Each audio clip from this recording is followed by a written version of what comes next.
Mass hysteria can be a terrifying and bewildering phenomenon, capable of spreading like wildfire through a community.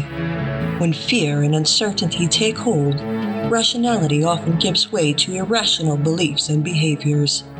In the grip of mass hysteria, even the most improbable claims can gain unwavering acceptance, leaving a lasting mark on those affected. Welcome to Paranormal Patio, the podcast that brings you one step closer to the paranormal and occult, one patio at a time. Joining us on this paranormal journey are our intrepid guides, Jason and Keith. Pull up a chair.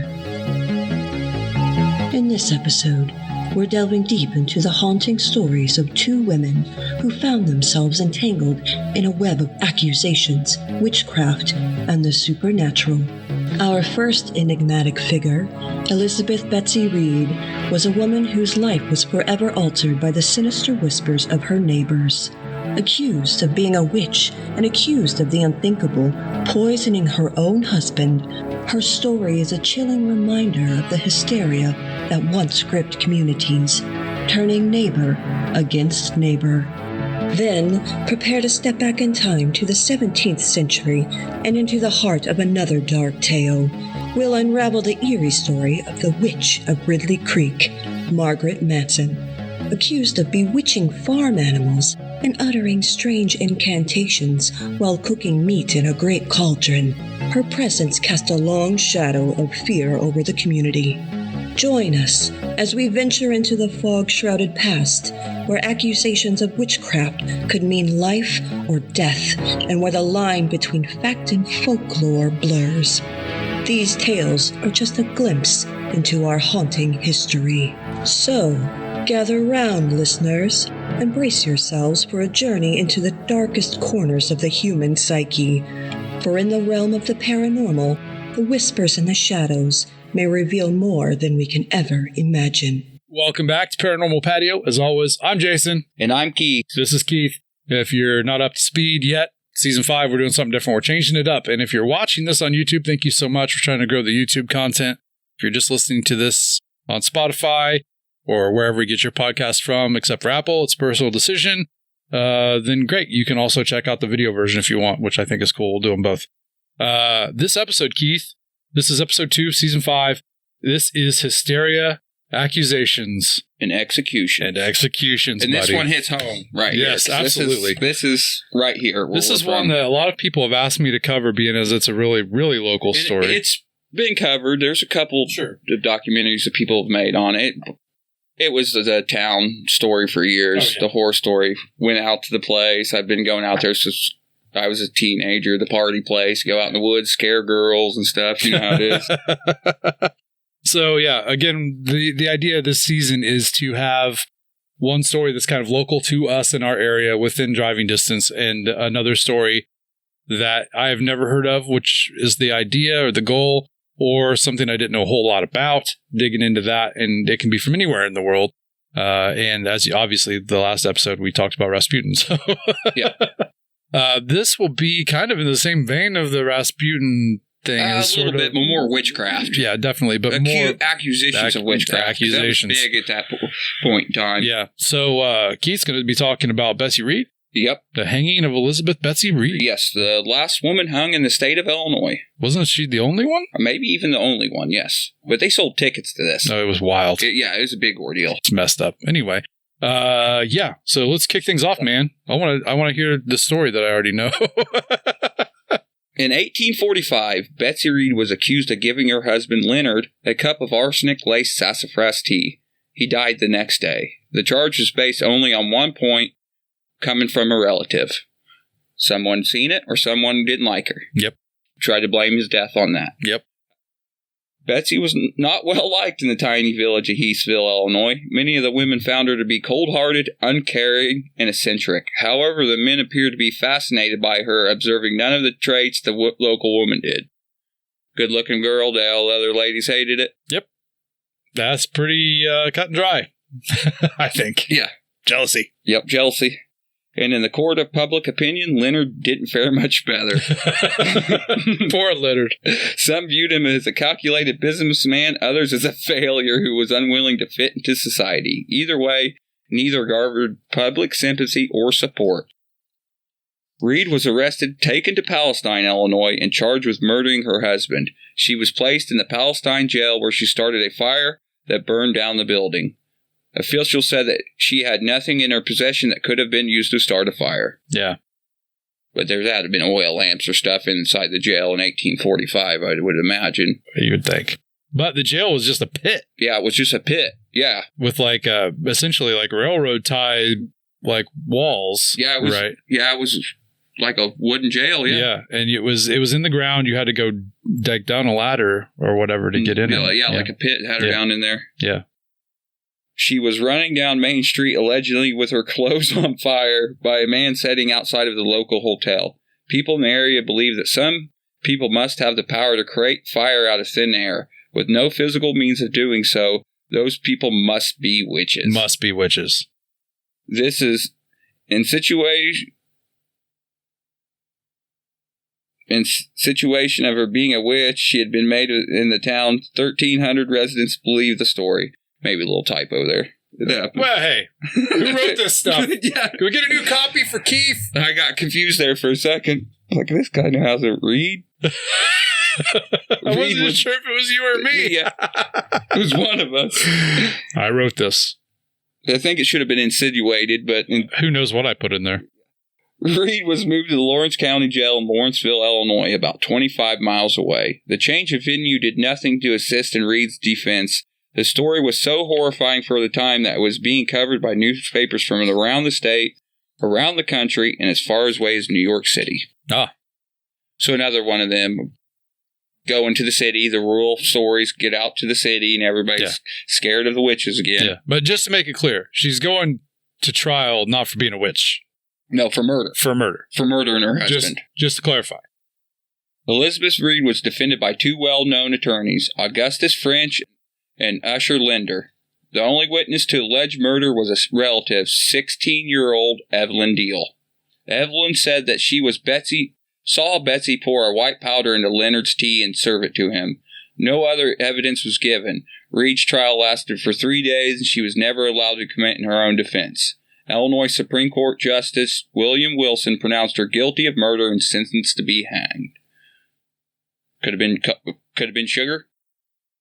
Well, I don't know if I included it. If not, I'll go back when we're done. Okay. Although it wasn't brought up at trial, no one would dare to test her being a murderer. Leonard had been sick for about 3 days before his death. Been sick. Had pneumonia, the flu.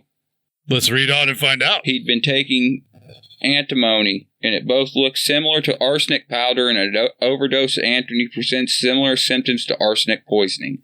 Since she was not allowed to testify that her husband had been ill, and because of the poor standing in the community, no one would defend her. This was not discussed in her defense. How about that? So, even poisoning from overdose of medicine. Accidental. Or maybe it wasn't. Maybe it wasn't. We didn't have the greatest standing. No. On the morning of May 23rd, 1845, thousands lined the streets in the small town of Lawrenceville. Crowds estimated ranged from 8 to 20,000 people on hand for the execution. That's more than live there today. Yes.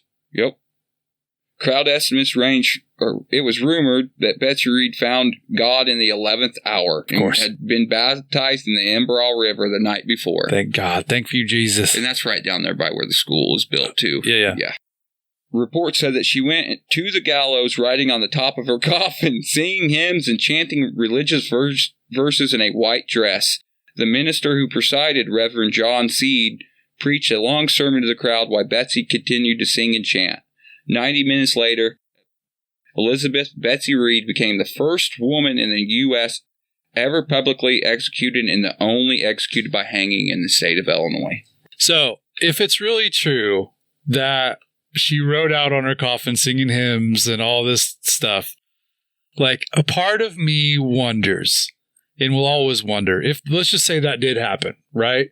Like, do you think maybe she was just doing that to, like, call out all these people that are supposed to be all godly and and all this stuff, but have all gathered to watch her die. Yep. Paying for tickets nonetheless. Yes. And the flyers, I mean, I've seen one of the old flyers from it. It's crazy. Like, I think that if she really did do that, it's one of two things. She really did do that, and it was because she was like, like jabbing back at these people. Or that didn't happen, and that's the, ultra religious people that were here and still are here saying, well, at least she found Jesus before she was killed. You know what I mean? Yeah. Like, maybe that could not have even happened at all. It could all be it could bullshit. just be part of the story added to it. Who knows? It's impossible to tell today. I mean, no one that's alive today was there. Nope. So. According to the New York Daily Tribune, Betsy's body was taken down and autopsied. It was found that she had swallowed tiny pieces of brick and pulverized glass in an attempt to kill herself and escape the hangman's noose. No one cheats the hangman in my town. Nope. Betsy Reed was buried outside of the local town cemetery in an unmarked grave, but family members who did not believe she was guilty demanded she gave a proper burial. Betsy was entered at a tiny country cemetery called Baker outside of Heathville. So the same town she was from originally, where it took place. Elizabeth buried next to Leonard, the husband she found guilty of killing. At the back of the cemetery, a simple stone marked ER can be found in the grass. Alongside it is a replacement stone that simply lists their names, dates, and how they died. I love this part. Under Leonard's name, it says death by murder. Under Betsy's, it says Reed's death by hanging. When the tale of Betsy Reed resurfaces and becomes a focus on the local pop culture again for a few moments, late 90s, early 2000s. It does it again, though, over and over and over again. I've seen it pop back up multiple times just in the last 15 years. Yep. People always report encounters with her ghost strolling the cemetery where she was buried in a white dress. These reports might be real, but they might also be a continuation of the same false accusations that were ultimately responsible for ending of her life. Yeah, I've been out to the house. It's scary, but I've never been to the cemetery seeing the ghost. Like, to get out to the house, it's kind of a walk. You got to go through, because the road that used to be out there, you can't get out there through the road no more. Sure. So you have to go through a field, over a creek, and up a hill that the house and the barn set right on the edge of. And, I mean, the house it's torn to pieces. I'm sure. I was just going to ask you, like, when was the last time you saw it? 2003. Okay, so it may not even be still standing at all. The barn, it was the huge barn that was out. It was way creepier because, the windows had no windows in it like that house did, and they were all busted out anyway. So that light got in, but the barn, man, if you go inside that, it was creepy. That was the creepy part. Yeah, I've never been. Yeah, one of these times, man, we got ran off a couple times out there. I'm sure. Like, one time we got back and the cops were up there sitting by the vehicles and stuff. And we're like, God, should we stay down here and hide and wait for him to leave? No, we just got ran off. This is also a major conflict of belief as to whether or not she's actually buried in Baker Cemetery. True. Some say she's actually buried where she fell from the gallows, which at the time went on to become the Lawrenceville, Illinois high school football fields right down there on the Imbra River across the bridge. The school is no longer in use, no. And then I think it caught fire not too long ago and they tore it down. Some say she was absolutely buried in Baker Cemetery by her family after the autopsy. Elizabeth Betsy Reed was the first and last woman executed in Illinois. This is true. That's the hanging is true. But few know that the first person executed, at least legally in Illinois, was a black man in Cahokia for witchcraft. How about that? Interesting twist. He was supposed to be burned at the stake, but someone got ahead of the game with their pistol, perhaps out of mercy or perhaps out of fear. They say the spirits roam Cahokia, too. Yeah, it's a big hotspot. We still need to go there. We do need to go there. We need to go to Young Tobacco's grave, which was the long knife with George Rogers Clark. He was a Piankashaw chief from Vincennes, and he wanted to be a long knife, joined George Rogers Clark, and then after his death, whatnot, George Rogers Clark wrote in his book, no, he is a long knife, because that's all he wanted to be. He was on that side. He kind of joined the Americans, whereas the other chiefs at the time were telling him, hey, watch out for the Americans, and He was young. I guess that's why they called him Young Tobacco Hunt. But he's buried there. I'd like to find out where. Sure. I just have never been, and I really want to go. I've been one time. We went on a school field trip in high school. We stopped there for a second, and then we went to the museum, went to the zoo, did that stuff. The typical stuff. Yeah.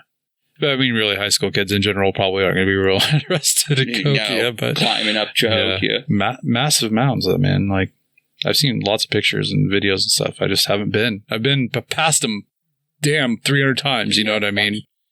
Yeah. Because the exit to Cahokia is right outside of St. Louis. I mean, it's on the south end, down by Belleville, and yep. And there's that big Christian college there in Belleville, right? Yes. I don't remember which one it's called. I can't remember either. Anyway, I want to give everybody the phone number for our hotline, Keith. Did you know we had a hotline? No. Tell us what the number is. So if you want to submit a story, leave feedback, just say hi, whatever. You can even text us, Keith. Technology. Yep. Text us, call us, leave us a voicemail. No one's going to answer the phone. This isn't a personal number. Just leave a voicemail, leave a text. You can be anonymous or not. I don't care. We don't care. No judgment, right? 765-665-6488. Once again, 765-665-6488. It should be coming across the screen probably down here after I do the magic of editing. Like, maybe like down here or so, maybe. As we were speaking earlier, too, hopefully we get some people from the area. Oh, yeah. Yeah, we say the Wabash Valley. And yeah, absolutely. The Wabash Valley. If you know where the Wabash Valley is, you're probably from there. So, yeah, reach out to us, especially if you have clarification on some of these stories. Yep. As we get deeper into the season, we're talking about more local things. Or something we said was wrong. Yeah, absolutely. Say, you don't know what you're talking about. Yeah. Correct us, please. Well, we'll eat our hat, man. We don't care. Yeah, and so, all that being said, let's take a break for our special guest interview. Unless we don't have one.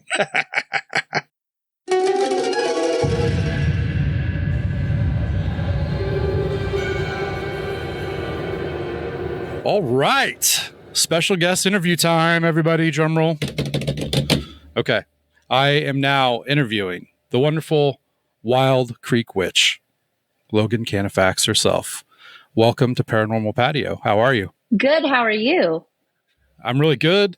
Thanks for taking time out of your schedule. I know you're getting over the crud, like I think nearly everyone I know right now. Keith, the co-host, is out right now with it and has hindered our recording capabilities, at least for a little while. Hopefully he'll be back in it. He still has the same thing I think that you're dealing with, the bronchitis follow-up to having something really nasty. We don't say the C word.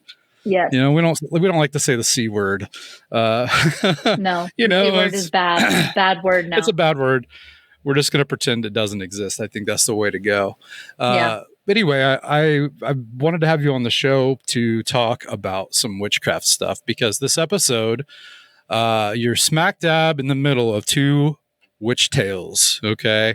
Keith and I just talked about the sort of maybe possibly witch story out of our local area. It's the tale of Elizabeth Betsy Reed. And although she wasn't tried for being a witch, was sort of I think, a big motivator that came to her being the only and technically still last woman in the state of Illinois to be hung. And there's a lot of accusations flying around before that day came to pass, and I just don't know. I'm on the fence. I don't know that she was a witch. And then the other story that's coming up after our little chat here will be the Witch of Ridley Creek, which is a woman who was actually put on trial for being a witch, with a wonderful ending, I think, to that story. But as the Wild Creek Witch herself, Logan, can you tell me a little bit about yourself for people who may not know who you are? Yeah, so I am a practicing folk witch. I grew up really religious. I grew up in a very religious home. We were Methodist, and so I consider myself, like deconstructed, I guess, Methodist. But a lot of my practice is very private. Like I don't post a lot of it on social media or anything like that. The like, rituals that I do and stuff like that. But there are some things that I share, like I run a online shop where I sell teas and tinctures and bundles and stuff that are heavily rooted in folk magic. And when I say folk magic, I mean like my magic. So I grew up in the South. I'm from Texas. My family came down from the Appalachians. So I have a lot of, I have a lot of influence from that. And it's, my family wasn't witchy by any means. They were very devout Christians, very devout Catholics, whichever they so chose. But they also married and integrated with Native Americans too. So they really were influenced by some of their more folky, vibes. And they, like my grandmother to this day still carries crystals in her pocket, but she doesn't consider it witchy, like she considers that's a really them healing interesting stones. Like, yeah. There's that subset of people who follow a magical path under the context that it's not magic at all. 100%. And she, she reads her Bible every day and she carries her healing stones and she'll even like pray with her stones. Like she's very non-witchy, like she's. Yeah. So I, growing up with that, I kind of was always into like weird stuff, like I was the black sheep of the family. I still am. I'm very non-conformist. I don't like conforming to anything really. It's just like a personal vendetta that I have against the world. Yeah, good for you. But, I'm with you. Non-conformity. So like when I was growing up, I never felt right. I never felt like I was in the right place with spirituality and God and all of that. So when I got into college, I started, hanging out with new people. I was an art major. I started hanging out with all the artsy kids and they were into the new age tarot and all the cool, like cryptids and Bigfoot. And like, we were all weird and it was nice. Like I felt like I had found my people. And then my friend introduced me to like tarot and stuff. And I started getting into that and started getting okay with it. And then it just like, I just went down a whole path and I started, getting into witchcraft and not really like, I'm not a Wicca. That never felt right to me. Like I'm not a coven girl. I'm more of I'm a solitary practitioner. So like, as I've evolved over time now, I've just got into, I still use some parts of, and I know this is probably taboo for a lot of witches out there. Sorry, witch talk, but, but I am my practice is my practice. And I use a lot of Native American things. I use a lot of Irish Celtic things because that's where I have a lot of ancestry from. I even have Slavic ancestry. So like I use the things that my family taught each other without having to put it into a box. So it's just, it's mine. I don't do rituals every day. I don't have time for all that. I have a kid, so I ain't got time for all that, but I'll light a candle or while I'm sitting in my office, I'll make a simmer pot on my desk, that kind of thing. Like that is my witchcraft. And so like if you get on my website and stuff, you'll see that I have like a green witch bundle and a Southern folk witch bundle and stuff like that. But that's like, those are rituals that I do, but not necessarily all the time, So. Yeah. And when you do them, you only do them to conjure Satan to kill Christians, right? 100%. I am out here. I knew it. To possess you with the devil. 100%. That's, we've evolved a lot in society. It's 2023. And a lot of things have become much more acceptable than they were even 20 years ago. You know, I remember 20 years ago being in high school, showing my age, being into this type of stuff. Yeah, I did catch a little flack for it. And it did cause me to sort of suck it back in, so to speak, you know, for a long time. And yeah, you're happier when you are yourself. I think I've found, you know, just embracing the weird has been a blessing for me. And that does include magical pathways as well. I mean, if it's something that draws you to it, go for it. That's my message for everyone. If you feel like you're being drawn to something, just lean into it, because that's what you're meant to be doing. And it, you know, maybe you're not into it, and that's okay too.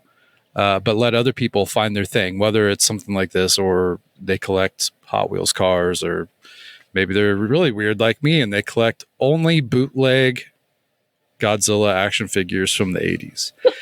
You know, just let them have it, because it doesn't hurt you. And I don't collect Godzilla toys to, you know, to hurt anyone. It's just for me. I enjoy it, you know? So same thing with witchcraft. If you know someone who says that they practice witchcraft of any type or any other magical order, they're not out to kill you. They're not summoning Satan, unless they're satanic, and they probably still wouldn't be summoning Satan. Just as Christians don't summon Jesus. It's the same sort of thing. But this has largely, almost every magical branch in life has no connection to Satan. No. So don't be afraid. We're just people, just like you.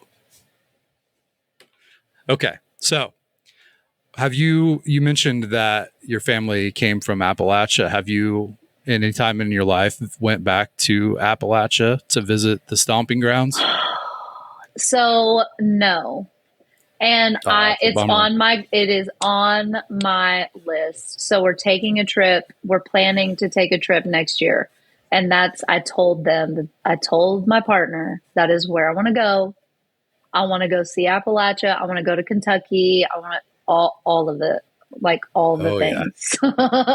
Like I even want to go up to Pennsylvania as well, because that's where when my family came across, came through Ellis Island, and then they came through to and settled in Pennsylvania, and kind of did the Quaker thing. They were like Quakers basically.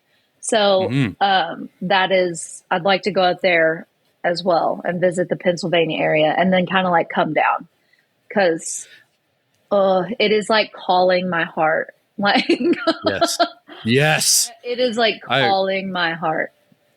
I did take a trip to South Dakota, which is a little off the path, but that vibe, that like the mountains, the trees, the everything, like I need it in my heart.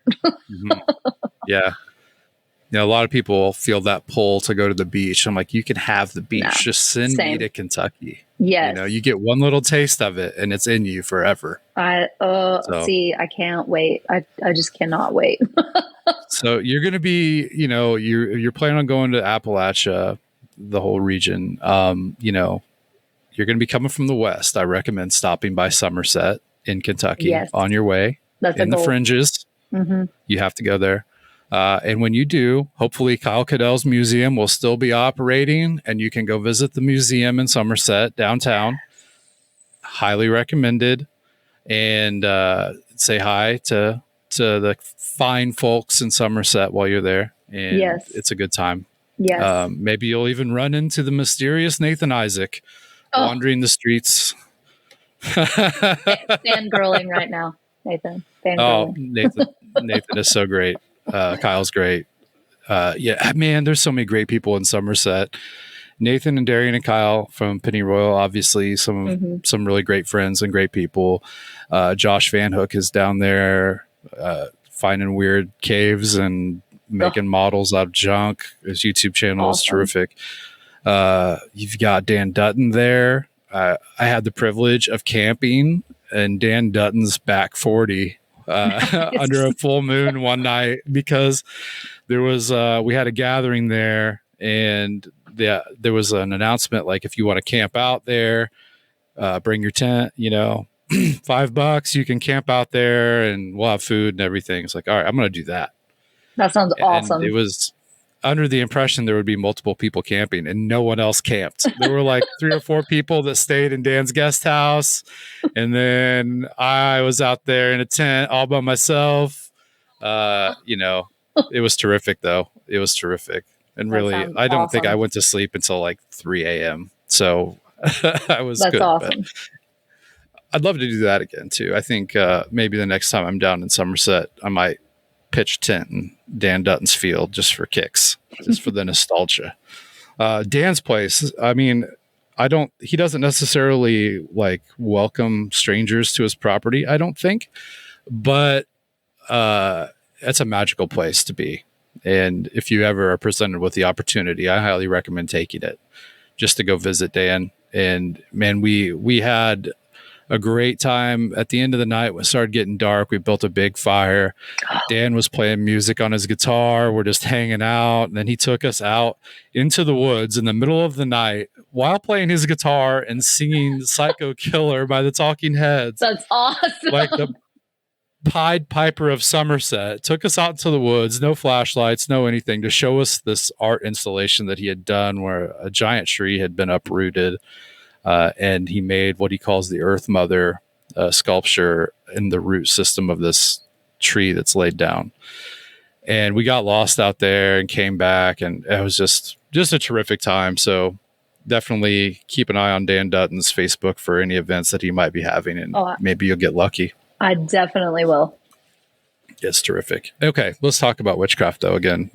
So folk magic is alive and well, especially in Appalachia. And I've talked to multiple people about this over the years, and I find it utterly fascinating, like I had mentioned earlier, how people will deny the existence of magic, but will have tinctures sitting up in their kitchen on the cabinets and have crystals in their bras and the whole gamut of things, but it's not magic. They are devout Christians. They are devout Methodists. They are devout Presbyterians, whatever it is. Like, they have their like quote unquote normal people spirituality. And then they do all these other things that have been passed down from generation to generation that they know for a fact, these things work. If you need to do this, well, this is what you do. And if you have this going on, this is what you need to do, but it's not magic. You're not a witch. And I've always found that totally fascinating. Oh yeah. And witchcraft is like, that is not a word you use. Like, if you use witchcraft, you are the devil. You are a consort of the devil. You are a promiscuous sexual being that needs to be eradicated. And so it's never been something that they considered witchcraft. And so, like, I feel like, witchcraft being a relatively new term to the world. Okay. Like, it wasn't thought of that way for centuries. Like, women in general, like, they were the priests and the diviners and the healers of the communities and the tribes and the everything. And it just turned, because of the rise, totally blaming it on the Christians, but I kind of am a little bit. I am. With the rise of Christianity, you see all of that just like go away so fast. Yeah. Because God is a man. God has to be a man. God has to be the devout. You have to be devout. You have to be only worshiping that God. And so you see women going from being these, leaders in the pillars of the community to, we have to burn them at the stake because they're invoking the devil, which is so bizarre to me. It's just a way for them to, in my opinion, it's a way for men to, take care of the women and make sure that they are conforming to what they want them to conform to. It's a way to make them small. It's a way to get rid of anything associated with a goddess or the earth, really, in my opinion. You know, like women are associated with the earth because we can give life. We can, you know, do what we need to do to take care of a whole child. And they don't like you being venerated. They don't like you being, you know, worshipped in any way or thought of as a higher person in the community, which is, here we are. And we're still dealing with it today. Yeah, we are. To a lesser degree, but in a different way as well. Yes.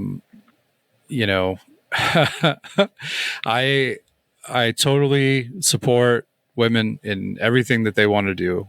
You know, that's great. Even if it's doing nothing, you know, good for you. But I don't get political here. No, I'm going to get political for just a second.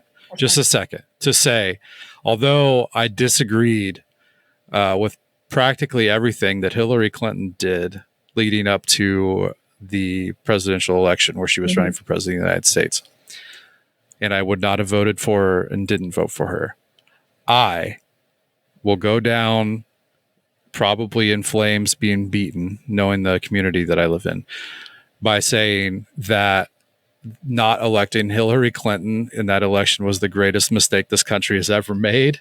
And if I could go back, I probably would have thrown my one measly vote at her just to prevent the fallout of what happened next. Yes, agreed. And, you know, and it's not just because I think Donald Trump's an egotistical maniac who has absolutely no respect for any level of office, because I don't.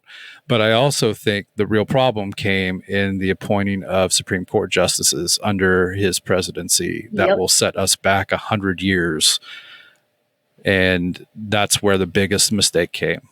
That's what the real impact is going to be felt for decades because of the decisions made by the people put in place under former President Donald Trump. And one of them is a woman. Yeah. How's that make you feel? Oh, dude. I was like, you know that show, Handmaid's Tale? I'm aware of it. I haven't watched it. I've never watched the whole thing because I like can't. Like, it makes me so angry to watch that show. So I just don't watch it. Yeah. But I watched like the first episode, and like one of the women, you know, they're all in their little, in the area or whatever, and there's a woman running them. And I immediately thought of that woman. I was like, you just set women back 100 years because of your Christian beliefs. Yeah. Which it's not fair. It's, you know, I'm very passionate. I'm not super, I don't like to talk about politics either, but I am super passionate about women's rights and living in Texas, all of the things that are going on with, there's a new story out about a woman who appealed to the governor and he turned her down because she got a fetal, like a bad diagnosis that she would die and possibly the baby would die, and they're making her carry the child. And I just, I can't, I just, it breaks my heart. Like, honestly, it makes me so sad. It's absolutely awful. And we've been dealing with it for a long time. Yeah. And we're going to be for a while, unfortunately. I address this because there's this sort of misinterpretation of witchcraft and that it's only women. And I'm not doing this to inject masculinity into the situation, but there are tons of men who identify as being, you know, following witchcraft. Maybe not somebody, they might not use the terminology that they are a witch, but they are. So how does that make you feel as a woman and clearly a feminist, that there are men that also do the same thing? Does that have any effect on your opinion? No, not at all. I think it's great, honestly. I think that, so I'm I'm a feminist, but I'm not so extreme that I hate men, obviously. Like, not like that at all. But I think that wanting to be in witchcraft is awesome. Like, I think it's great. As long as, and most of the men that I know that do witchcraft aren't using it to, make things happen for them or you know what I mean? Like, they're not like, oh, I'm going to be a man and I'm going to manifest all this stuff for myself and for my, my gender or whatever. It's not like that. As long as it's not like that, like, dude, more power to you. I think that's awesome. I think that witchcraft and magic and spirituality are for everyone. And I think it's I met a guy at the bookstore the other day, him and his wife, and they were both like former Catholics, and they were looking for books about witchcraft and, connecting with the earth and stuff like that. And I sat there and had a 30-minute conversation with them about how I do things and books that I've read and stuff like that. And I was just like in awe. He was like, like a Texan looking dude. Okay. Like ball cap, big beard, beer belly, like big, awesome Texas dude. And he's like, yeah, me and my wife, we just really want to get back to, worshiping the planet and stuff, because that's what they did for a long time. And I didn't see a problem with it. And I was like, wow, this man, like, yeah, I just couldn't, but then it got me thinking, like, practice for everybody. Like, one who wants to practice magic should.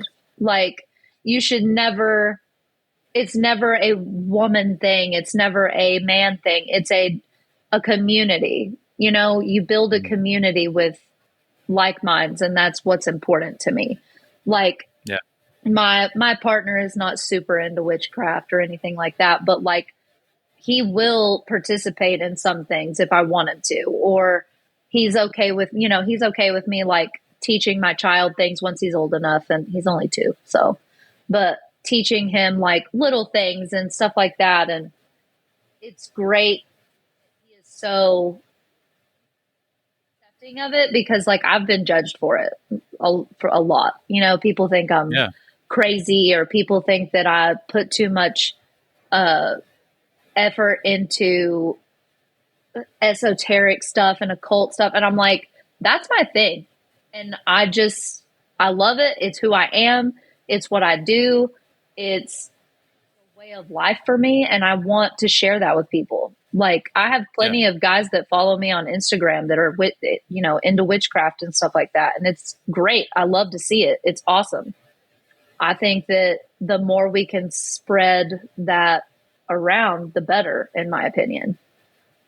Yeah, I totally agree. I'm with you 100%. Another thing that I want to get back on was, you mentioned you even wanted to go up to Pennsylvania on your Appalachia trip. The Witch of Ridley Creek story comes out of Pennsylvania back a long, long time ago, even predating the Salem witch trial. So, stick around for that and catch that story if you haven't already researched it. Because, you may have a certain tie to that. I mean, if you have people from Pennsylvania in your lineage, you might find some surprises there in that story. I thought it was a great story. I'd never heard of before. Yeah, it was really interesting to read about that. I look forward to what you talk about with that. Another thing in Pennsylvania is the Chestnut Ridge, and that's kind of this high strangeness capital of Pennsylvania. So look into that for your trip too. For sure. For sure. Okay. So witchcraft to you is what? I'm going to throw you under the spotlight here. Like, someone says witchcraft, what is it that witchcraft is to you? Mm-hmm. So witchcraft to me is a way to break free of rules, conformity. It's also a way to connect to the earth for me. I am big into plants. I am very much a gardener. I enjoy being outside, and I enjoy the way that the world feels around me. It feels like you're home. You know what I mean? And So witchcraft for me is all about breaking free, like being able to be myself, being able to find my place in the world, and respecting the planet and the people that are on it, I guess. Yeah, I dig it. Yeah. So with the story that came just before this interview on the episode, The Hanging of Elizabeth Reed, the accusations of her being a witch come about when her husband dies. Mm-hmm. And not an uncommon thing to have happened. Kind of uncommon here where I live, but in the world, not so uncommon. What would you think it would be like if, and this is just a terrible thought, but your partner were to pass away randomly, and people know that you have a reputation for being a witch? What kind of fallout do you think you would have in that? Do you think that we've come farther now that you wouldn't be accused of his undoing because of your background? Okay, so I think we've come farther than that as a whole, as a society. Now, I live in Lubbock. Lubbock is probably one of the most conservative towns in Texas, if not the, I would say. So I cannot. Do I think it would happen? Absolutely not. Do I think that they would judge me as a witch? 100%. But do I think they would blame me and my witchcraft for his demise? No, I don't think that would be a thing, but they would definitely put that in the article in the newspaper. Let's just say that. You think? Oh yeah, 100%. I truly believe that. Yeah. I kind of feel she bad. Practices witchcraft. I think that would happen, but I don't think they would, go down the rabbit hole of, oh, she did, she poisoned him or something with some diluted psychedelic drug or something. I don't think it would be like that, but they would definitely say, oh yeah, she's into witchcraft. Yeah. I do. I think often about, my inevitable demise and the subsequent clearing out of my studio and some of the things that are out here. What kind of stories will be told about me, and what kind of accusations will be made about me, and what sort of hysteria will result in my passing, as a weirdo. I think about that a lot, but I don't often ask other people what they think about it. I'm glad I got to ask you. Oh yeah, definitely. If they came in my house, in my office, they'd be like, this girl worshiping the devil. She got the devil in her. Yeah. I don't know why they thought that. It must have been the giant 7-foot Baphomet statue I have back here. No, but it's an interesting take, because I do think it would be in the coffee shop conversation, so to speak, for sure. That they were into magic, right? That she did witchcraft. He was a warlock, all that stuff. 100%. And they would immediately associate him with that too, because he allows me to do it. You know what I mean? Like, he allows me to do it. Like, they would 100%. Oh yeah, they were magicians, and they worshiped the devil, and their kids probably possessed by a demon. Like, oh yeah, 100%. Mm-hmm. Yeah. I don't know. Good old Southern girls would be talking about it. Mm-hmm. Yeah. I don't know that it would maybe make the paper here, but it would definitely get more rounds in the community than the newspaper does, I think. Yeah, for sure. Okay, so as a magical practitioner, I assume that more than a dozen other magical practitioners that you've communicated with in your lifetime, probably over 100.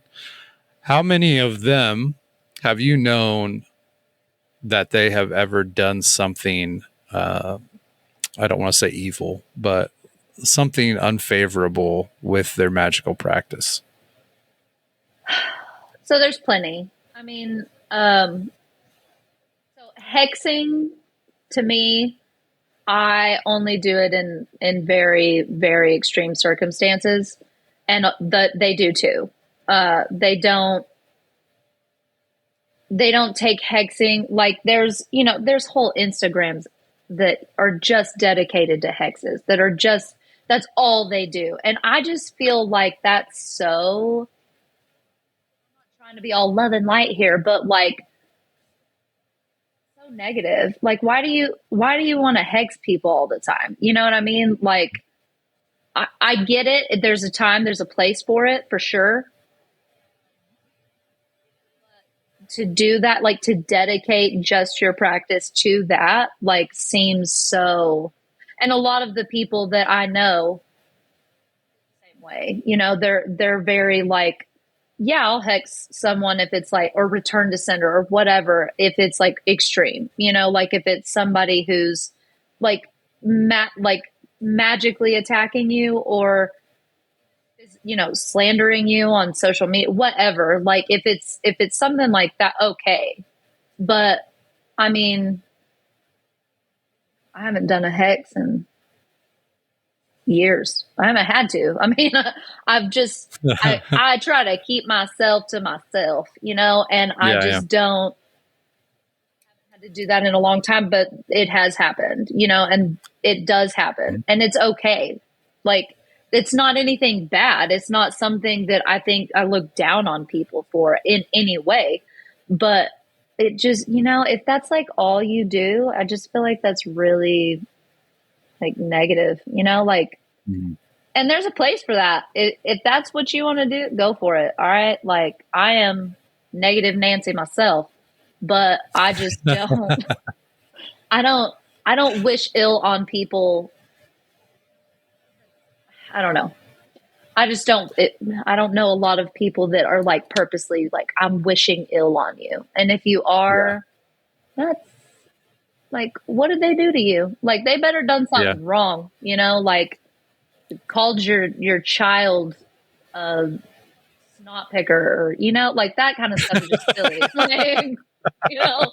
Like, okay. So I'm going to ask you a couple of questions that are going to seem out of place, but how many times have you been in a car accident?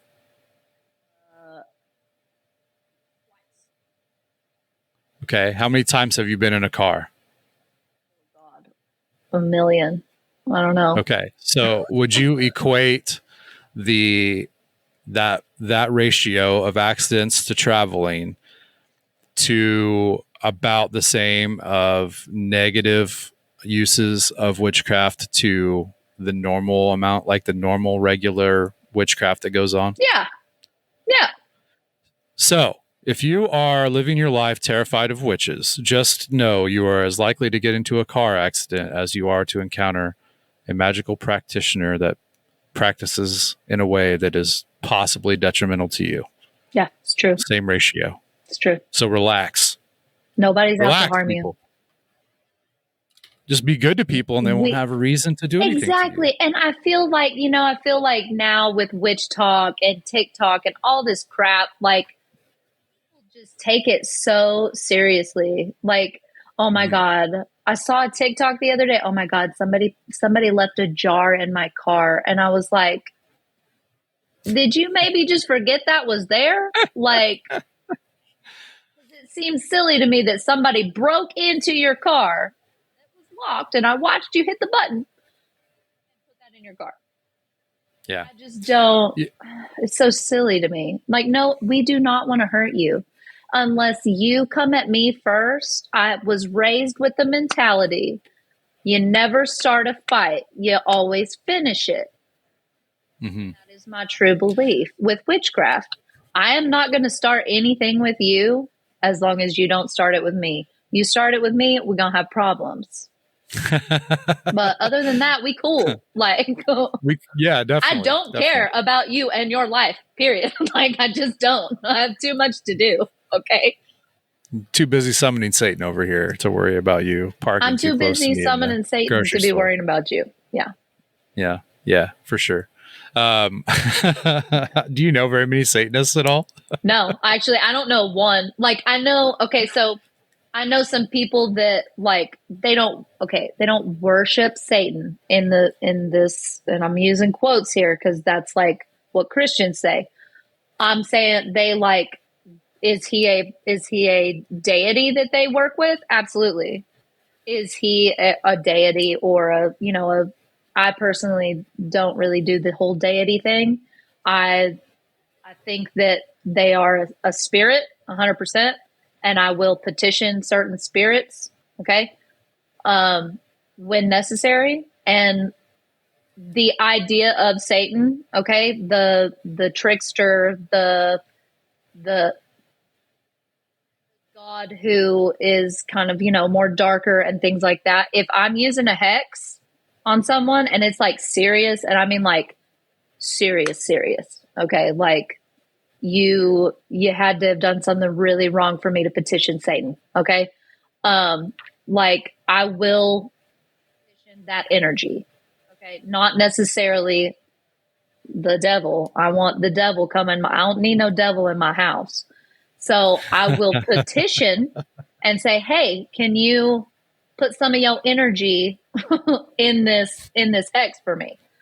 That kind of thing. Does that make sense? Like, Yep. It's not by any means me worshiping the devil or anything like that. Mhm. I know plenty of people that petition Satan or the idea of Satan.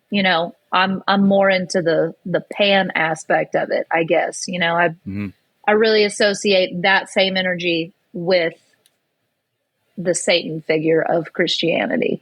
I just don't I don't like him being called Satan. It just has so many Christian negative connotations, and I don't like it. Yeah, you're right. And that leads me to sort of the next question that I want to ask, because I do not acknowledge the existence of any particular God as the creator of all. I have a hard time with that. Mhm. And I also, on the same hand, other side, I definitely think that there has been so much energy put into the idea of virtually any god that any religion has cooked up, that energy has definitely created an egregore in our reality. And I think that you can work with the ideas, like you mentioned, of these deities, these even demons and angels, and see the results that you're looking for, while also denying that they exist in religious terms. Yes. So I don't believe in angels, but I believe that if I needed to do a specific thing, it might require me to communicate with the egregore of, I don't know, Archangel Michael, whatever it is. Yeah. And I think that's a hard border for a lot of people to cross who might find themselves anti-religious but curious about magic, and then the first thing they find on Google is Thelema, for example, and it's all about angels and demons, and working your way to contacting your holy guardian angel, and the terminology is off-putting to people who are anti-religion, especially people who came from a Christian background who have had issues with it. And I think looking at these beings as egregorical versus biblically canonical Yes. is a way to approach it, because you don't have to believe in it if enough other people believe in it. Exactly. To make it real. The energy's already there. Like, yeah, you don't, and that's I'm very similar in that I don't think that you have to believe in any God if you don't want to at all. I don't think that you have to say, oh, I worship God, or I worship or ISIS or anything. You don't have to worship any of them because that energy is already there. People do worship them. There are people that are very into those things, and that's great. And more power to you. I think that's awesome. I just don't. I think that more of it's a spirit, like an egregore, but I call egregore spirits. I think that they're just there. Their energy is there because there are enough people that believe in them. Do you think that they exist solely because people believe in them, or do you think that they existed and then people worshipped them? Which hand do you fall on? I kind of fall in the middle. So a part of me believes that they could have possibly been a god, but I also fall in the side where, were they really gods, or were they just beings that people created, like over time, like in their minds, I guess, or whatever, and they just worshiped them because they didn't have anything else to do. Think about it. Back then there wasn't a whole lot to do, so they focused on the world around them. Okay. And I think that it was more of a, like the Mesoamericans had rain gods and sun god, and all of these different cultures have the same gods. They just call them different things. Like it's all the same, but they all have different names, or they're associated with the one different thing than this one. And I just think that it was a way for them to understand around them. So if you hear thunder in the night sky, when I was growing up, it was Jesus and the angels playing bowling. Okay. Yep. So that's what I was getting ready to say. Exactly. Yes. Like it was your ancestors bowling with Jesus, so then, way back in the day, these people are like, oh my gosh, there's gotta be beings up there, or giants, or whatever, that are throwing rocks around, or whatever, playing a ball game, or whatever they chose. And I think that okay, well, let's give that dude a name. Let's call him Ra. He's the dude that rules the sky. Let's just give it a name, and then we can make sure that we appease them and keep them happy, so that we can have positive influences over our life. I guess that's where I'm at with it. I'm kind of torn. I want to believe they're real, like a part of me wants to be like, yeah, there's like giants in the sky bowling and like getting mad at each other. But then, my logical side is like, girl, come on. You're getting a little crazy there. This ain't Jack and the Beanstalk. Yeah. No, I agree with you. I definitely follow where you're going with that. It's funny, and this is a thought I'd never had until you were talking just now, that because we are where we are because of coincidences that happened hundreds of years ago. Like you said, there's some tribe that's trying to appease the rock throwing thunder god, and by a sheer coincidence and good luck, they do something and they think that has appeased them, and then that becomes a generational ritual that gets passed on and on and on. But it's just a stroke of luck. But because they have put that energy into it, like there's a reality blend there. Yeah. And how many things happen now because of coincidences and good luck hundreds of years ago? I've never thought about that before. That's wild. That synchronicity thing. Everybody just decided, oh man, synchronicity. Oh man, we kept them happy. Yeah. Well, I mean, and I've talked about this one before, I guess, without really thinking of it this way, but the tooth fairy thing, like you put your bones under your pillow so a fairy can carry them away. Like it's the most occult shit ever, but like it's something that has persisted, like And it's like people who will straight up call every witch that they know a Satanist blindly and ignorantly will then go home and tell their kid to put their tooth under their pillow for the tooth fairy. Yes. Like, or this whole what? elf on the shelf thing. Yeah. That is the that's most a good one too. fey I have ever heard of in my life. A freaking elf coming in your house. Uh-huh.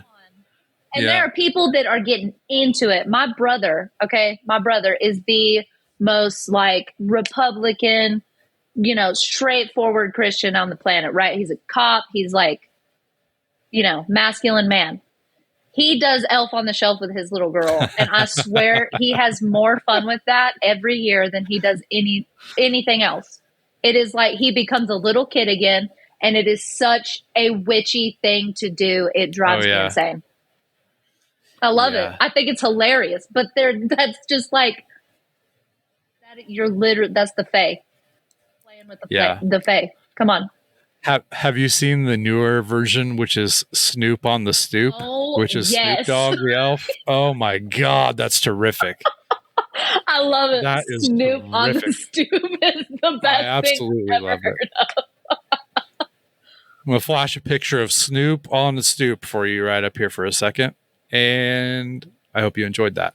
It's just one of the most ridiculous and fun things, I think. Like I'm not a Christmas person. This is not my season. I'm a fall guy. Like my year begins at the end of September and ends at the end of November. The rest of it's filler. But like I despise Christmas. However, Snoop on the Stoop might be the thing that brings me back in. I'm telling you, it'll bring you back. Might be. I'm like you though. I'm not like into Christmas, but I'm not into Christmas. Okay. I'm into Yule. I'm into winter solstice. Sure. I'm into the dark half of the year. I'm into all that, like I will decorate. Don't get me wrong. Okay. This is one of 4 trees that I have. Don't judge. But I like the festivity of it. Mm-hmm. Max, like he is so Christmas this year. Like it is, I don't know why. It's not like we've like forced it on him in any way. He is just so into it. He is into Santa Claus. He is into the Grinch. So I'm trying to, guy. Yeah. He loves the Grinch. He has a little Grinch plushie that he carries around with him all the time. He loves it. He's all about it. So like I want him, if he enjoys it, I'm gonna, put the trees out and we're gonna decorate and we're gonna make cookies and do the elf on the shelf thing. He really wants an elf. So we're just who doesn't? Seriously, I will have so much fun with that. With my witchiness, come on. Oh, yeah. I will be the ultimate. I work with the fae a lot. I like the fae. Spirits of the land, the fae, they're my homies. We vibe. So it's going to be awesome. Yeah, I love it. Bringing a little Christmas spirit. Actually, so I need to look because when this episode comes out, it will be 4 days after Christmas. So nice. As a late Christmas present, there you go. Merry Christmas. Happy Christmas. Happy Christmas. Paranormal Patio. That one vine right there along with Snoop on the Stoop. That's what keeps me in the spirit. Yeah. But people like us, we recognize and have the knowledge of what traditions were stolen from different practices a long time ago to create what are Christmas rituals now. Yes, very much so. So I understand your perspective, like you recognize the stuff. I recognize it as well. It just doesn't bring me the joy that it brings to most Americans. I just don't know what it is about it. The older I get, the more grouchy and Grinch-like I am. Hey, but that's okay. Embrace it. Everybody got to have a Grinch. Okay. So I live in this little tiny village. There's in the voting district, there's 104 as our population. Okay? Wow. At Halloween, my house is the only house with Halloween decorations. And Christmas time, I'm the only house without Christmas decorations. Oh my gosh. Okay, so don't judge, and you won't, because you'll appreciate this. So I decorated the inside of the house for Christmas. I didn't do anything to the outside. I still have pumpkins. I still have a ghost. I still have my witch Rock out on. there. Like Rock we rocking it all. All right. I am right there with you. I am a 100% Halloween girl. I love Samhain is my time. Okay.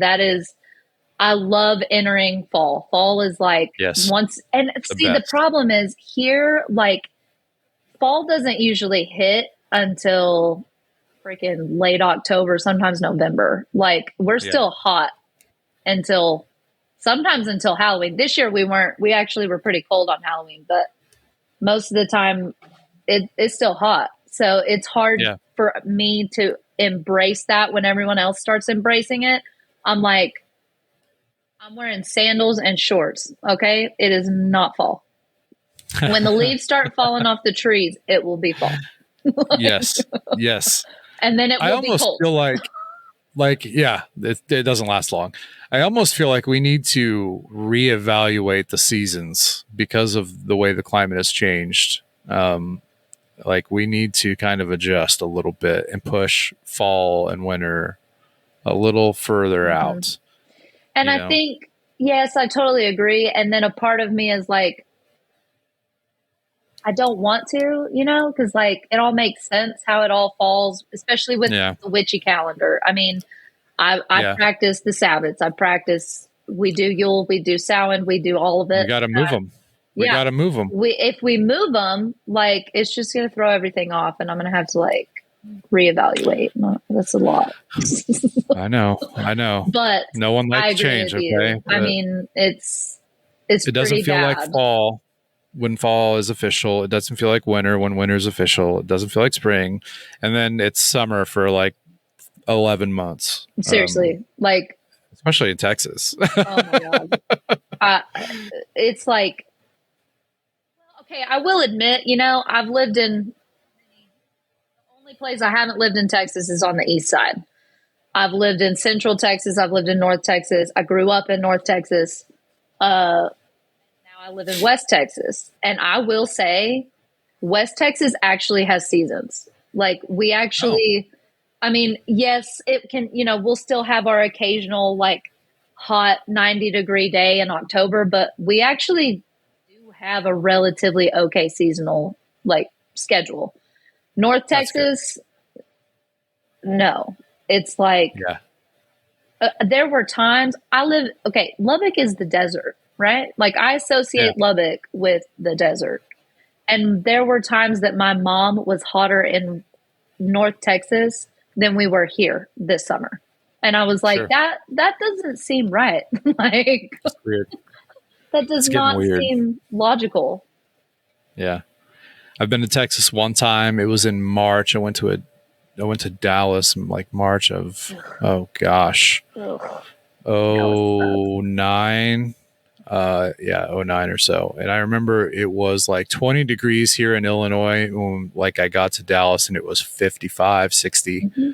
And I was like, at the time I was like, yeah, this is better. But in the summertime, I would just get there and melt. Oh my God, it's awful. If you're not used to it, like, and when I was, it will literally kill you. It will literally kill you if you're not careful. I used to work outside. I worked at Lowe's for 6-7 years in the outside garden department. And let me tell you, summers were dangerous. They were bad. Sure. They were. And I lived in DFW at one point, and it was worse there than it was when I lived in North Texas, because you have all the smog and you have all the humidity. It's way more humid there because of all of the pavement. So it was the worst experience of my life. I'm not going to lie. I hated every minute of it. And I loved my job. I enjoyed it. I worked with plants. I was vibing. But that's your thing. It was bad. It was horrible. Yeah. So one more question, because I know that you're probably itching to unload. I'm going to give you a little second to unload on the current state of witchcraft in social media. You've already kind of popped a couple of times talking about witch talkers, and I really want to get your perspective on this. Like, what do you think about these people? And do you think that they are helping the cause in furthering people's understanding of magic and witchcraft? Okay, here it is. And to all you witch talkers out there, I am not dogging I'm not dogging TikTok. All right. It has a place. It has entertainment. There are some funny stuff on there.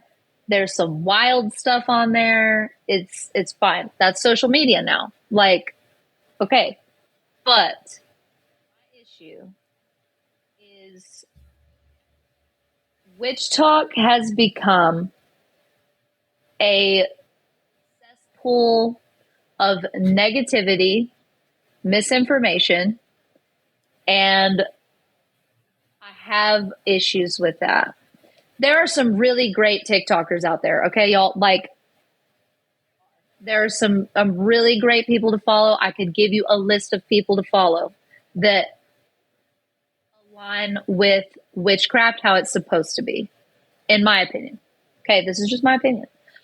But there is so much out there that is garbage. It's absolute garbage.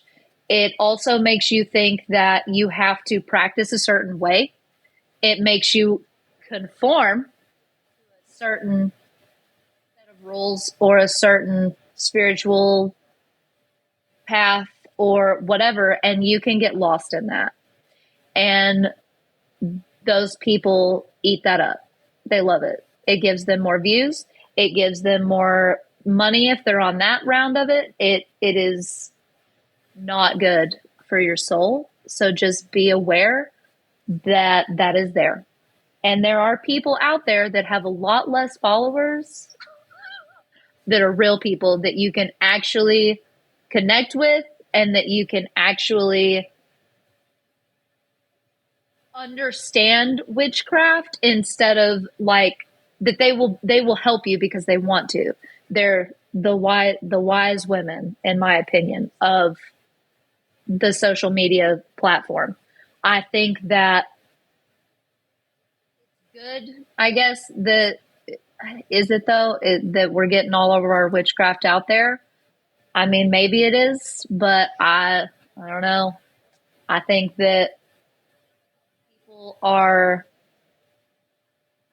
some people are using witchcraft as a way to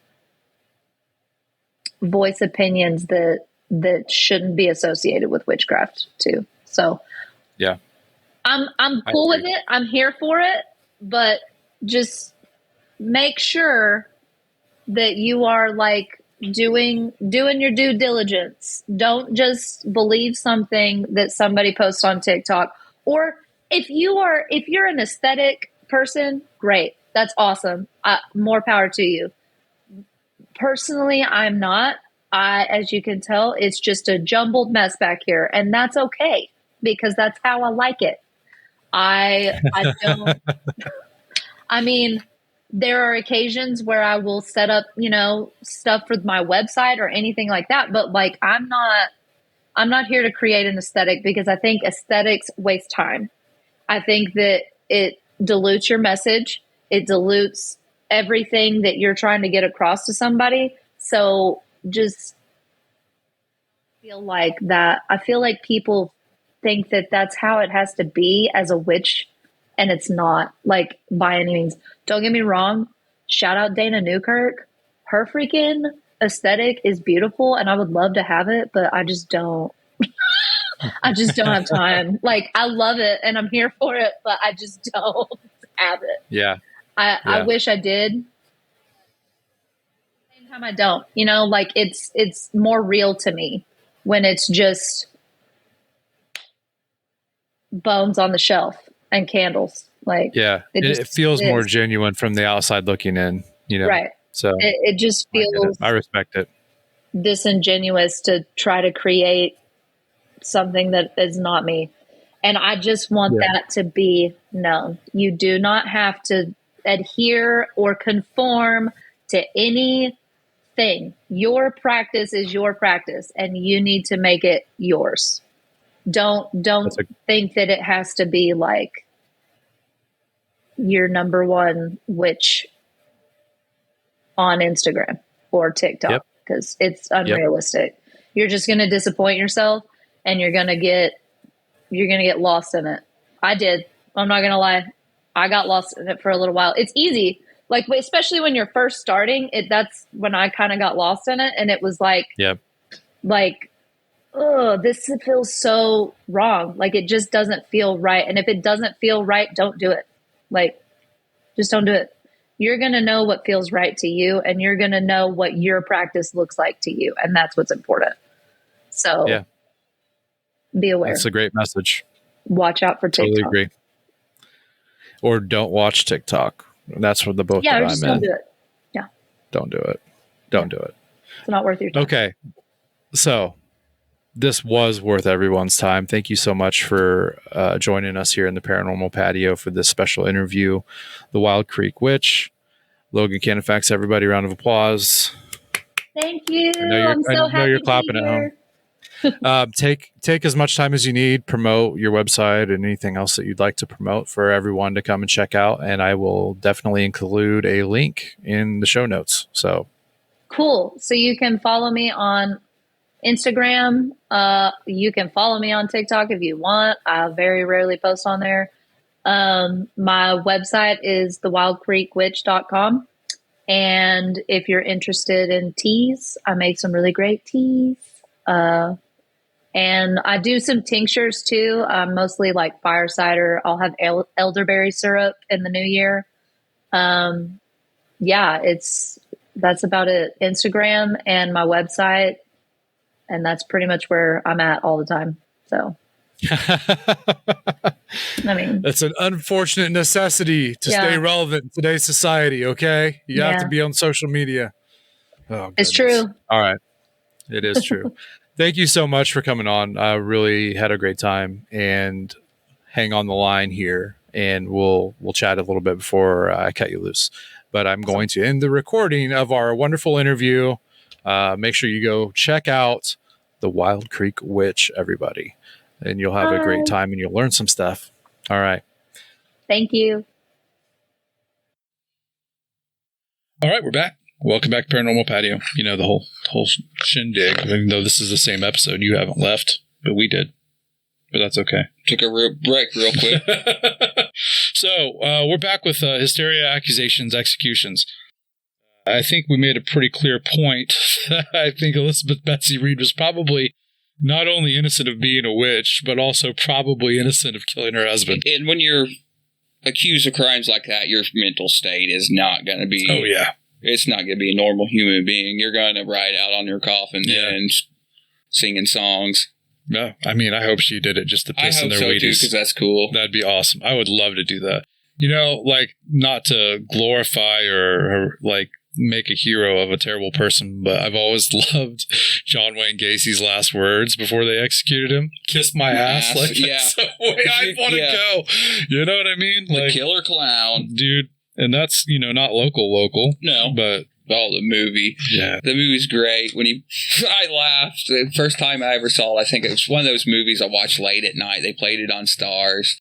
And he has that joint and he shotguns that guy outside the car. And I'm just like, dude, God, they put that this movie was great. It was a good movie. The bully from Pee Wee Herman played Gacy. Yeah. He was also in Leprechaun. Oh, Francis. Yeah. Yep. I never remember that guy's real name. I can't either. There's Chubb in Teen Wolf. Mm-hmm. And Teen Wolf 2. And Teen Wolf 2. Yeah.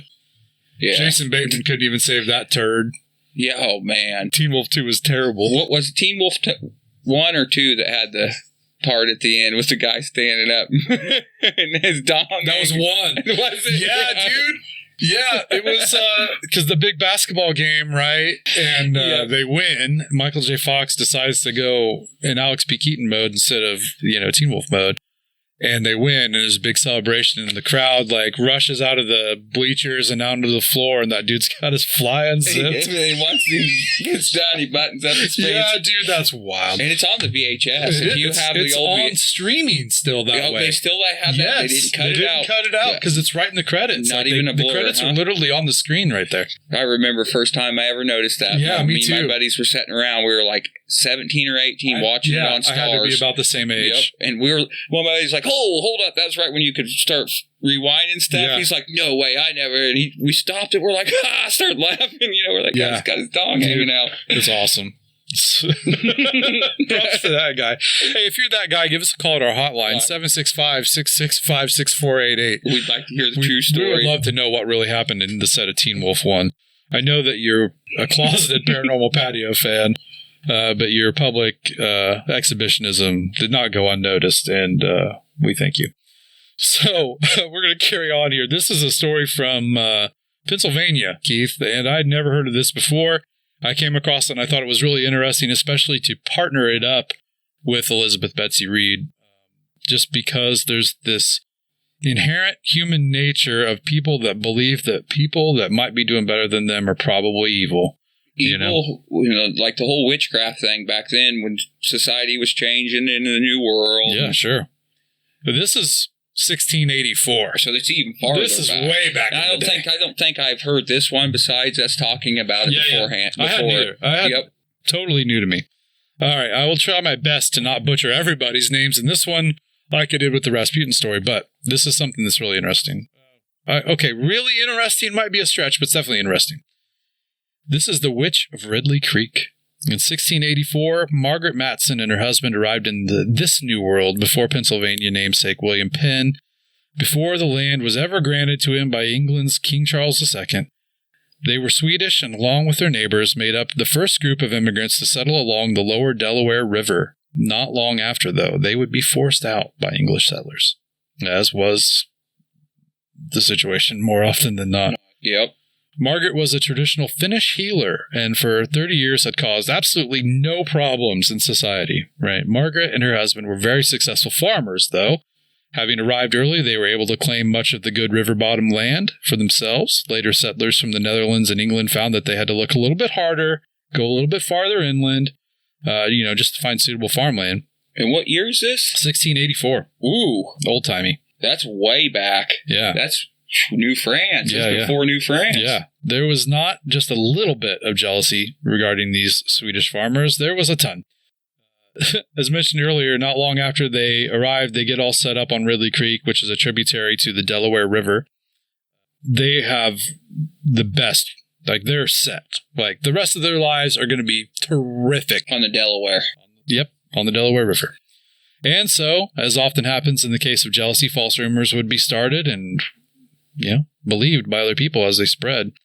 If an Englishman's cow failed to give milk, it must be because it's been hexed. If the Englishman's crops did not do well, there had to be a reason. It must be that old Swedish woman.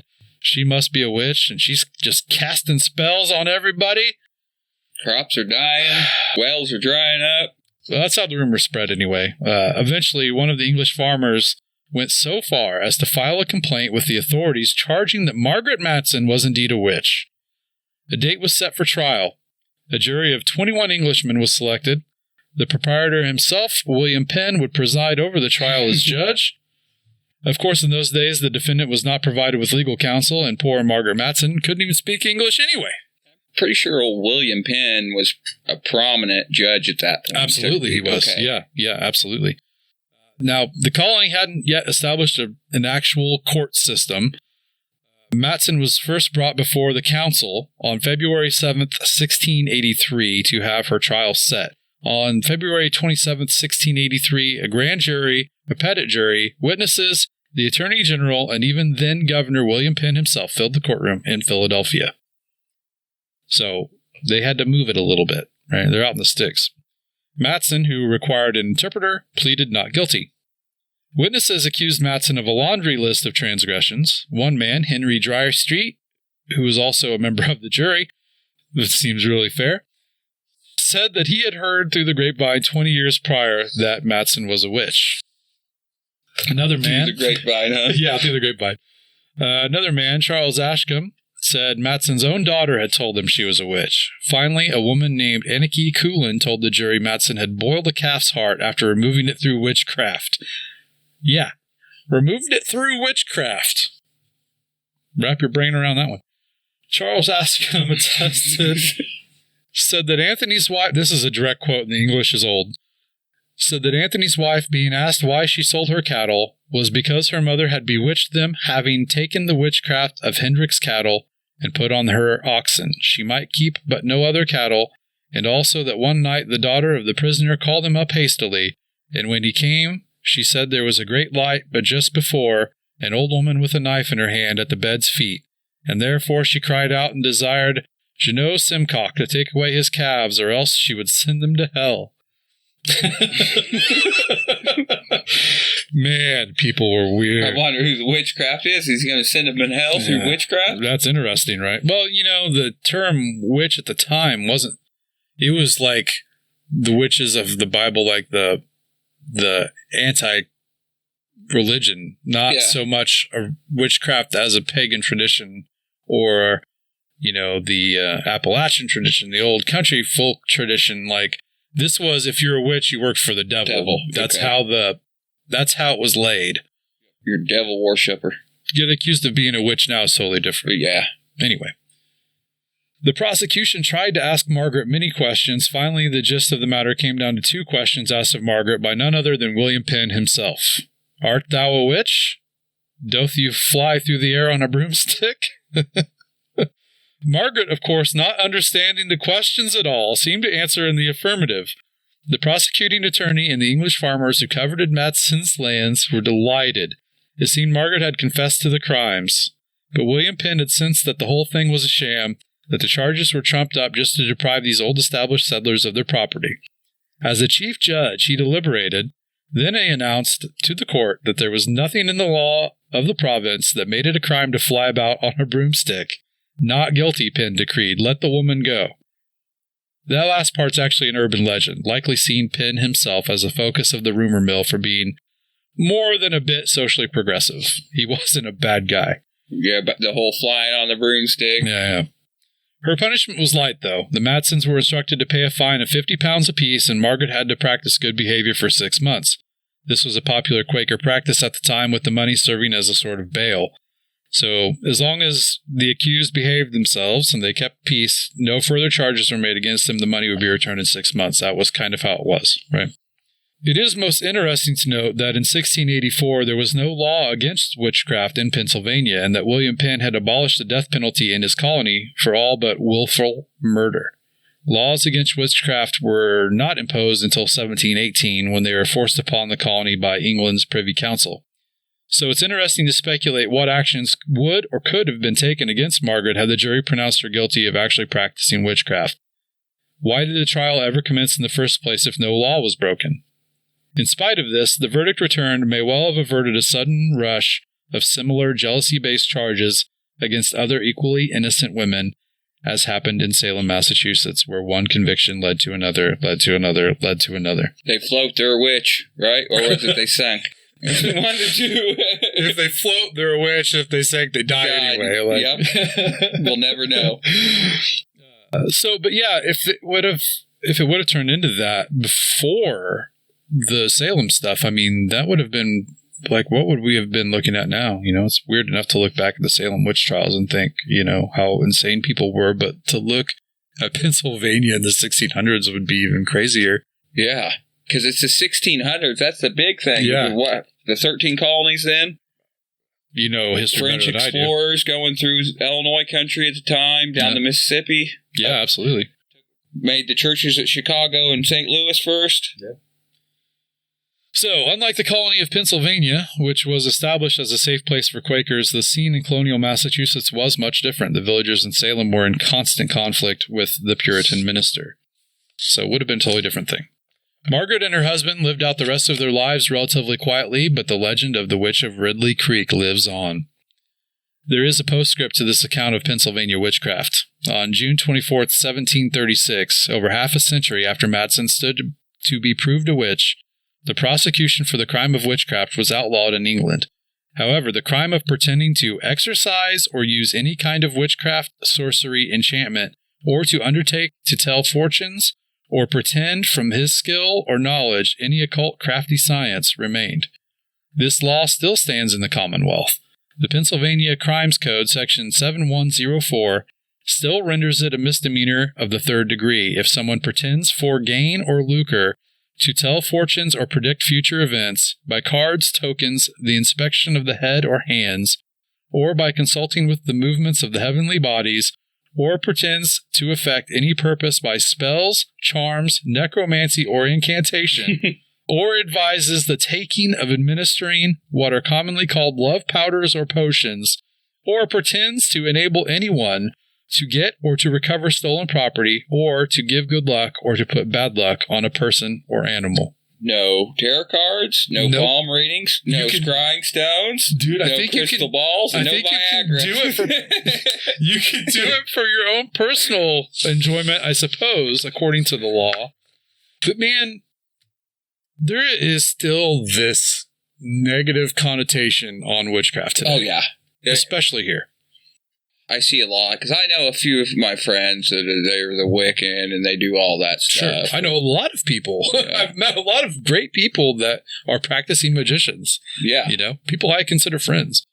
I know. I usually tell them spells printed out books don't work on me. No, it's true. They don't work on anyone. But no, like we're making light of a situation where, you know, people, luckily this Matson lady didn't get murdered for being a witch. You know what I mean? But like they dealt with, I'm guessing, a lot of like bad tithings from their neighbors for the rest of their lives. Yeah. You know what I mean? They tried to get one over on them. Still. Yeah. Yep, throwing rocks at them and shit. You know how people were then. Maybe even sabotaging their farm. Yep. You know, I don't know. I never found any evidence of that in this story, but... Yeah, that would have happened. Yeah, and then probably not reported on because they didn't want any more trouble after it. They got enough trouble as it was in Pennsylvania. So, if you live in Pennsylvania around the Delaware River, give us a call at our hotline. Tell us if you've heard this story before, because I had not. 765-665-6488. Send us a text, too. It seems like most of the witchcraft stories, too, in the trials were like at Quaker places. You know, it was mostly a Quaker thing. Yeah.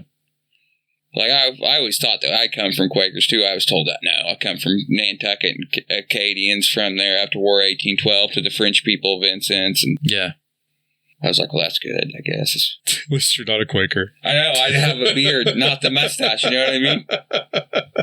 Big old beard.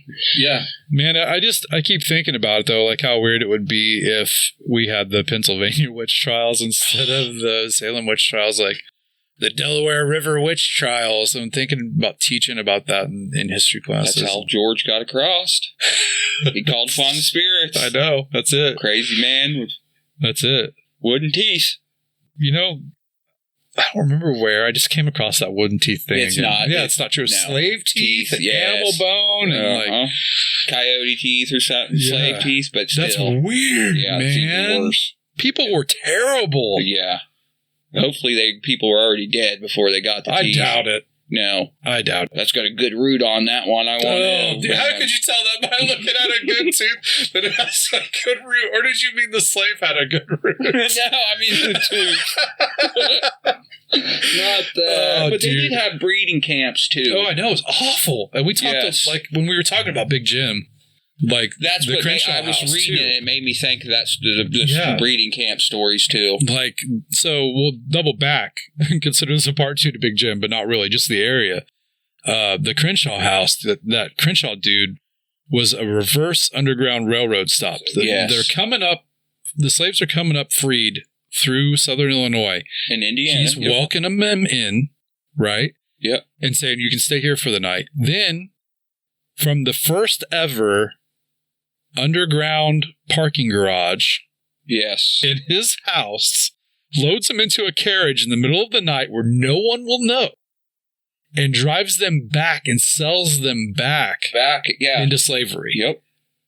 Insane. Terrible. But he also bred them, had cages in the upstairs of the house. Have you been to the house? I've never been to it, but I've drove by it many times. I've been to it like 3 or 4 times at least.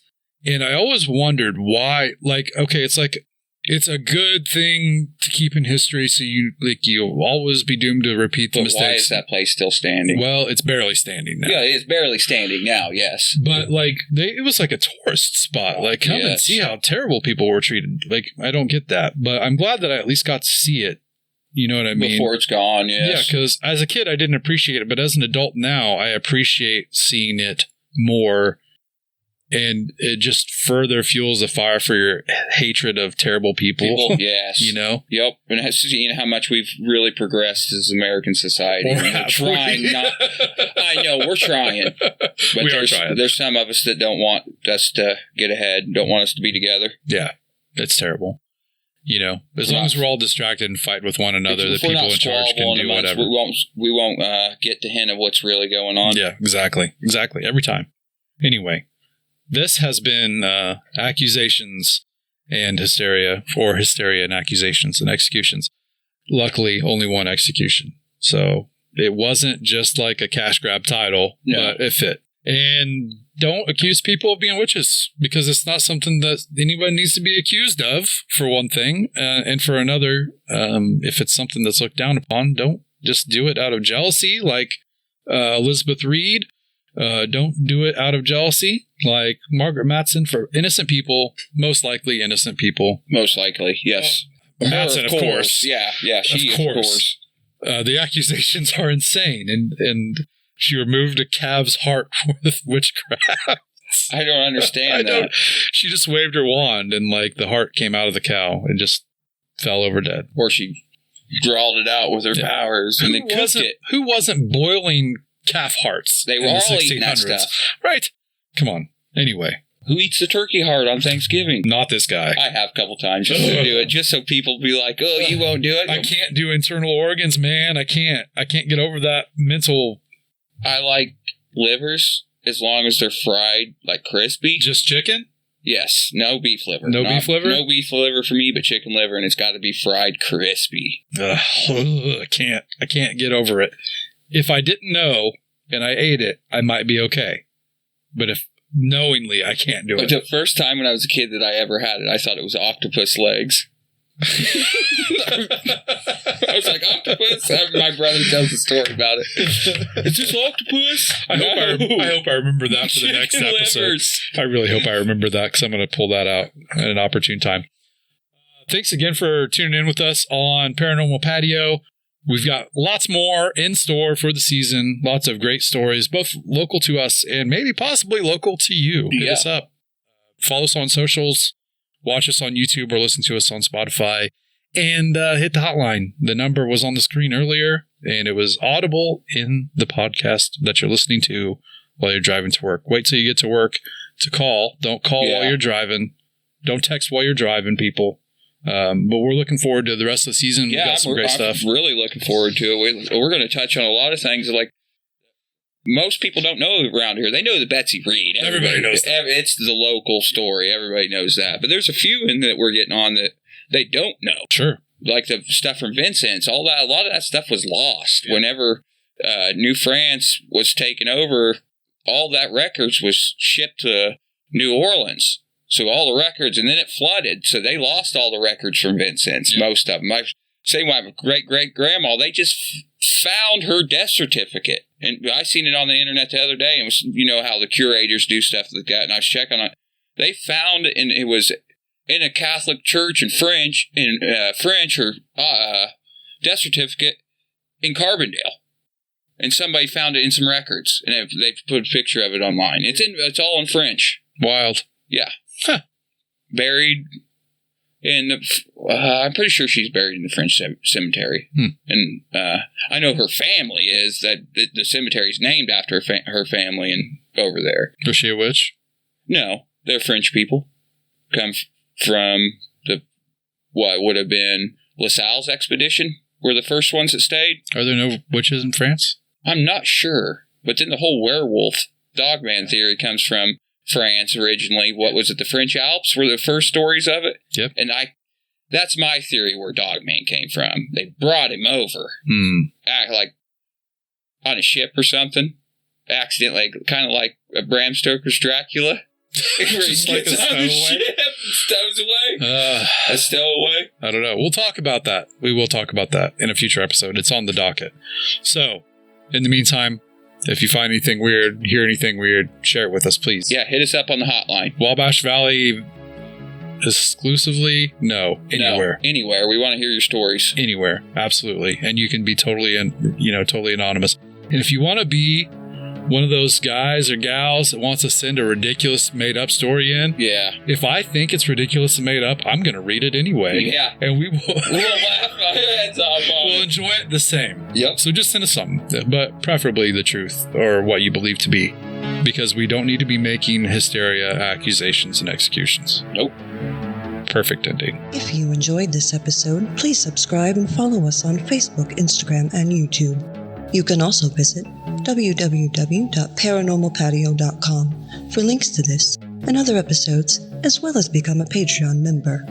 For just $3 a month, you'll get access to this and future episodes in video format and get them before anyone else. For your hosts, Jason and Keith, I'm CJ Wheelwright. Thanks for pulling up a chair. The Season 5 theme song is provided by Carl Casey at White Bat Audio.